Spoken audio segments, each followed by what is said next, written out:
காழ்ப்புணர்ச்சியோட இந்த ஆளுநர் உரை அமைஞ்சிருக்கு. 2-3 இடங்கள்ல ஆளுநர் உரையில சொல்லியிருக்கிறாங்க, சென்ற அரசினுடைய நிர்வாகம் சரியில்லை அப்படின்னு குறிப்பிட்டு காட்டியிருக்கிறாங்க, சொல்லியிருக்கிறாங்க. இதை நாங்கள் உண்மையா கண்டிக்கிறோம். அப்படி ஆட்சி நிர்வாகம் சரியில்லாம இருந்திருந்தா எப்படி இவங்க சுட்டிக்காட்டிருக்கிற மாதிரி பல திட்டங்களை எங்களுடைய அரசு நிறைவேற்றி காட்டியிருக்கோம். உதாரணத்திற்கு சென்ற வாரம் நம்முடைய முதலமைச்சர் அவர்கள் டெல்லிக்கு போய் நிதி ஆயோக் கூட்டத்தில் நம்முடைய தமிழ்நாடு கடந்த 5 ஆண்டுகள்ல எவ்வளவு திட்டங்களை செஞ்சிருக்கிறோம், எவ்வளவு சாதனைகளை செஞ்சிருக்கிறோம், இன்னைக்கு இந்தியாவிலேயே பொருளாதாரத்தில் 2வது இடத்துல இருக்கோன்னு பெருமை பேசியிருக்கிறாரு. அதெல்லாம் அவருடைய 1 மாச ஆட்சியுடைய சாதனைகளா? கிடையாது. எங்களுடைய தலைவர், எங்க முன்னாள் முதலமைச்சர், எங்களுடைய தலைவர், எங்களுடைய திராவிட மாடல் அரசுடைய சாதனைகளை தான் போய் டெல்லியில போய் நம்முடைய முதலமைச்சர் அவர்கள் வாசிட்டு வந்திருக்கிறார். அந்த வகையில் மொத்த முரண்பாடுகளுடைய உருவமாகத்தான் இன்றைக்கு இந்த ஆளுநர் உரை அமைஞ்சிருக்கு. இந்த அரசு அமைஞ்சு 1 மாசத்துக்கு மேல ஆச்சு, 38 நாட்கள் ஆச்சு.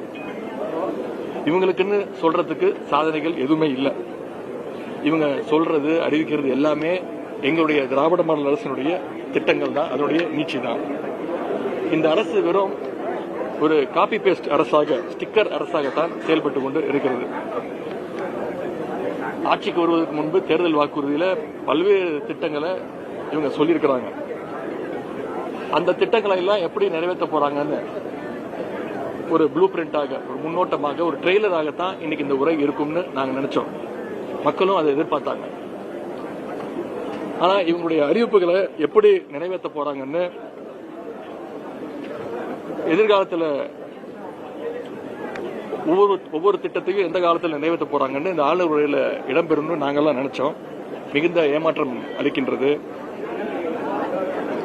சொன்ன வாக்குறுதிகள் இருந்து எப்படியெல்லாம் என்ன காரணம்லாம் சொல்லி எஸ்கேப் ஆயிடலாம்